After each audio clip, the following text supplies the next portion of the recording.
Film की शुरुआत में एक आदमी जेम्स नाम के आदमी की मौत के बारे में जानकारी दे रहा होता है। उसने खुलासा किया कि जेम्स की मौत किसी एक्सीडेंट में नहीं हुई थी, बल्कि सोच समझकर किया गया खून था, जिसे कार एक्सीडेंट का रूप दिया गया, और ये क्रिसमस के एक दिन पहले हुआ। इस बीच एल्बर्ट नाम का एक बिजनेसमैन एक चौराहे पर एक्सीडेंट के कारण लगे ट्रैफिक जाम में फंस गया। मामले को और भी बदतर बनाने के लिए एक फूड कुरियर उसकी कार से लगभग टकराने ही वाला था, जिससे एल्बर्ट को बहुत गुस्सा आया। गुस्से में आकर एल्बर्ट ने उस कुरियर वाले का पीछा करने का फैसला किया। हालांकि उसका पहले से ही खराब दिन और भी बदतर हो गया, क्योंकि उसे एक के बाद एक परेशानियों का सामना करना पड़ा। वो उस कुरियर वाले को पकड़ने के करीब था, लेकिन उसकी कार एक कंस्ट्रक्शन वाली जगह पर फंस गई। उसने मदद की उम्मीद में हॉर्न बजाया, लेकिन तभी पेंट के डिब्बे उसकी कार पर गिर गए और पेंट हर जगह बिखर गया। एल्बर्ट ने वर्कर से साफ करने को कहा, पर उसने मना कर दिया। साफ करने के लिए एल्बर्ट ने लटक रहे बैनर को खींचा, लेकिन तभी पास की एक इमारत ढह गई, जिससे वो गिरती ईंटों के नीचे दब गया। एल्बर्ट की मौत की खबर अगले दिन तेजी से फैल गई।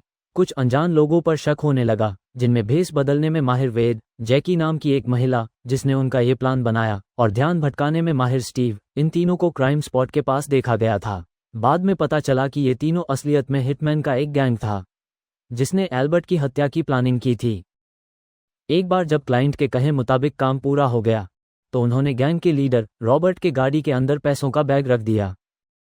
अपने अड्डे पर पहुंचने पर जैकी ने उस खून से जुड़े किसी भी सबूत या चीज को मिटाने में कोई समय बर्बाद नहीं किया। उसने सावधानीपूर्वक सफाई की, ये तय करते हुए कि पीछे कोई निशान न छूटे जो उन्हें क्राइम से जोड़ सके। जब वैड अपने विग को ठीक कर रहा था, तो टीवी पर एक ट्रक एक्सीडेंट के बारे में एक खबर ने उसका ध्यान खींचा, जिसमें जॉन नाम आदमी, एक जानी-मानी कंपनी का मेंबर, शामिल था। रिपोर्ट में बताया गया कि हादसे में जीवित बचा एकमात्र व्यक्ति कंपनी का क्लाइंट था। इसके तुरंत बाद रॉबर्ट पहुंचता है और गैंग से जुड़े नए मेंबर स्टीव को उसने जो काम किया उसका हिस्सा देता है। उसने स्टीव को बताया कि एल्बर्ट के खून को जॉन की एक्सीडेंटल मौत के लिए जिम्मेदार ठहराया जाएगा। इसके अलावा उसने बताया कि जॉन की मौत के लिए वो क्लीनर जिम्मेदार थे, ये इशारा देते हुए कि वो कितने खतरनाक माने जाते हैं।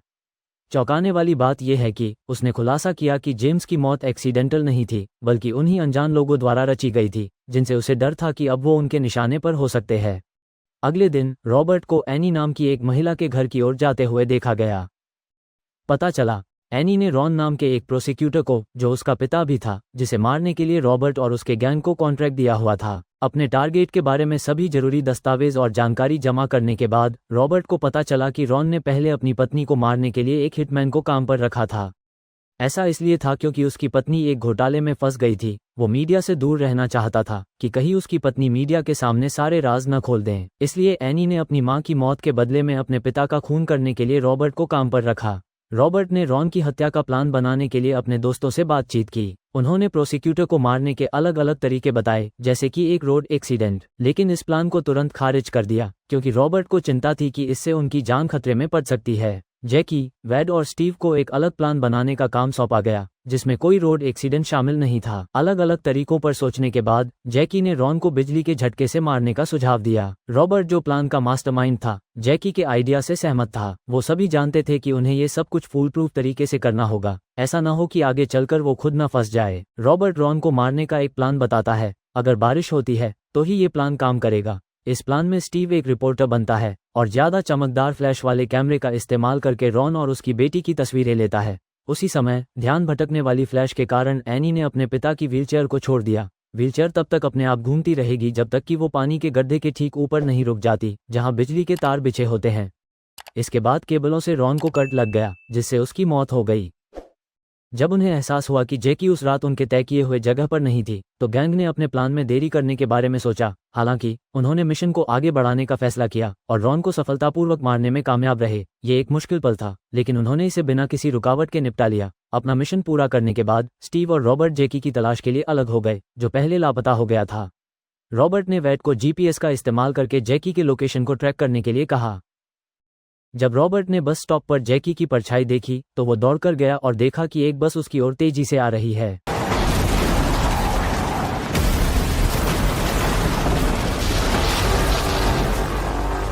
उसी समय स्टीव अपनी बाइक लेके पहुंचा, लेकिन टक्कर के कारण उसका नियंत्रण बिगड़ गया और एक भयानक एक्सीडेंट में उसकी मौत हो गई। खुशकिस्मती से बस के बस स्टॉप पर टकराने से ठीक पहले रॉबर्ट रास्ते से साइड में हट गया था। वैड को स्टीव की मौत के बारे में बताने के बाद रॉबर्ट को तुरंत शक हुआ कि वैड और जैकी गद्दार थे जो चालाकी से उनके कामों को देख रहे थे। ये बात वो इस आधार पर कह रहा है कि जेम्स और स्टीव दोनों की एक्सीडेंट में मौत हो गई थी और उनकी मौत से पहले वैड ने उन्हें बस स्टॉप पर जाने के लिए कहा था। वैड पर ज्यादा शक न करते हुए रॉबर्ट ने इस बात को जाने दिया। उसी समय एक स्ट्रीमर लाइव था जो प्रोसिक्यूटर रॉन की मौत की भविष्यवाणी करके पैसे कमाने में मदद करने के लिए किसी को थैंक यू बोल रहा था।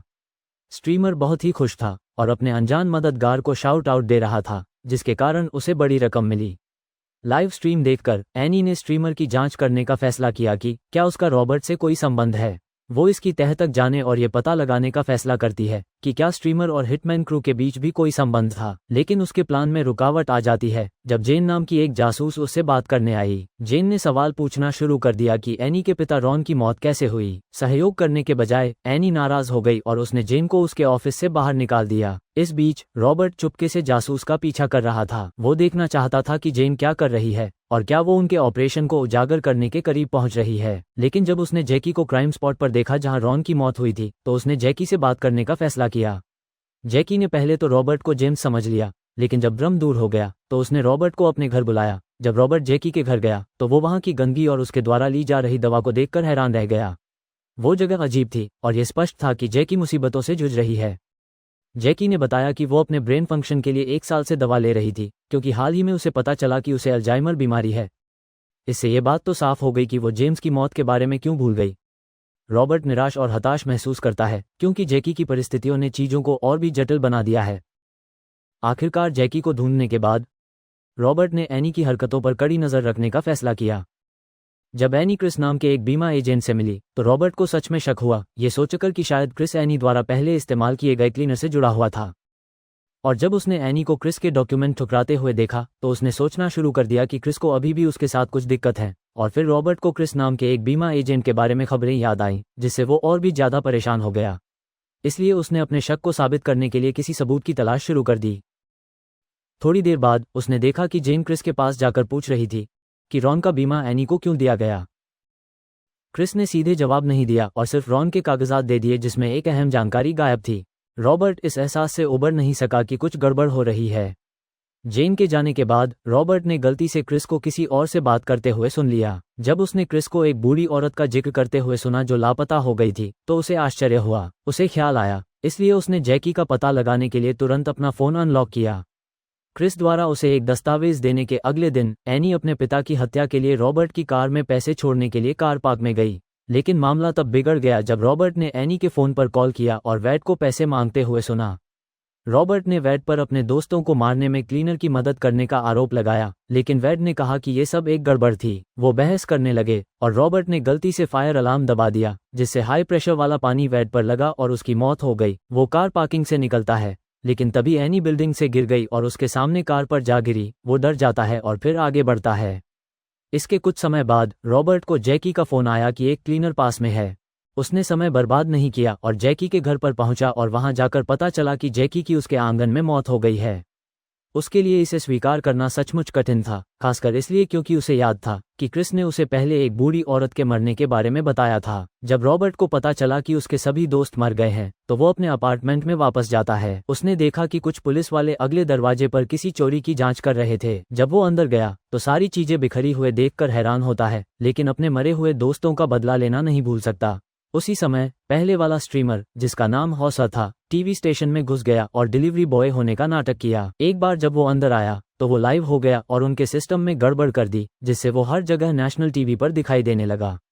जब वो लाइव था तो उसने उस आदमी की पहचान बताने की कोशिश की जिसके बारे में वो बात कर रहा था।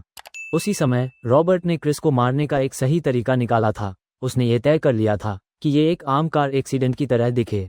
लेकिन जब उसने हॉसर की लाइव स्ट्रीम देखी और उसे याद आया कि हॉसर ने एक और हत्या में मदद की थी, तो रॉबर्ट को अचानक एहसास हुआ कि क्रिस बीमा क्षेत्र में काम करने वाला एक नियमित व्यक्ति था और उसके बारे में उसका शक गलत था। रॉबर्ट ने क्रिस को आगे होने वाले एक्सीडेंट से बचाने की कोशिश की, लेकिन वो वहां बहुत देर से पहुंचा और एक ड्राइवर जो देख नहीं सका उसने क्रिस को टक्कर मार दी और वो मर गया। ये रॉबर्ट के लिए एक चेतावनी थी और आखिर में उसे एहसास हुआ कि उसके दोस्तों की चेतावनियां सही थीं। उसे एहसास हुआ कि उसके सभी दोस्तों की मौत का कारण वो ही था अपने सबसे अच्छे दोस्त जेम्स को खोने के कारण वो अपने लक्ष्यों पर ज्यादा ध्यान केंद्रित हो गया था और वो दूसरों पर अविश्वास करने लगा था। कुछ देर बाद देखा गया कि रॉबर्ट ने जेन से मुलाकात की और उसे सारी बात बताई। उसने जेन से उसे गिरफ्तार करने और उसकी पिछली गलतियों के लिए सजा देने के लिए भी कहा। हालांकि जेन ने रॉबर्ट से कहा कि अधिकारियों ने पहले ही उसके पिछले गलत कामों की जांच पूरी कर ली है, इसलिए उसकी कन्फेशन अब कोई मायने नहीं रखती। उसने बताया कि कानूनी कार्रवाई करने के लिए पुख्ता सबूत और ठोस कारण होने चाहिए जो उसके कन्फेशन में मौजूद नहीं थे। आखिरकार जेन ने रॉबर्ट को जाने के लिए कहा और सलाह दी कि वो अपने भ्रम से निपटने के लिए एक साइकेट्रिस्ट से मिले। अचानक जेन क्लीनर की बात करती है और इससे रॉबर्ट को जेम्स के जगह पर एक स्पाइंग डिवाइस मिलने की याद आ गई। तब उसे एहसास हुआ कि क्लीनर कोई सफाई करने वाली कंपनी नहीं थी बल्कि हिटमैन का एक गैंग था और जेन उसका हिस्सा थी। जो बग उसे मिला वो जेन का था, जिससे पता चलता है कि वो सभी मौतों के लिए जिम्मेदार थी, ये जाने बिना कि रॉबर्ट को जेन ने उसकी खतरनाक प्लानिंग में मदद करने के लिए उसे चकमा दिया था। जैसे ही वो चला गया उसे दोषी महसूस हुआ। उसे इस बात का कोई अंदाजा नहीं था कि उसने जेन को उसके दुश्मनों से छुटकारा पाने की बुरी साजिश में कितनी मदद की थी। तो फिर मिलते हैं एक नई कहानी के साथ।